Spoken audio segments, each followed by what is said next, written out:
I ran into this last week here, so it fixed it for me.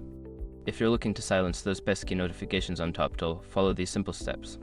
Step 1. Log into your account. Start by logging into your Toptal account on your preferred device. This will give you access to your settings. Step 2. Access account settings. Once logged in, navigate to your account settings. You can usually find this option in the top right corner of the screen. Step 3. Find notification preferences. In the settings menu, look for the section labeled Notification Preferences.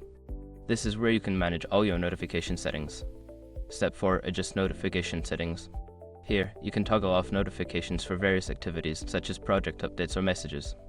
Make sure to save your changes before exiting.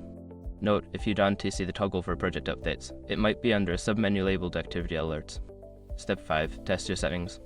After adjusting your preferences, send yourself a test message or wait for a project update to ensure notifications are indeed turned off.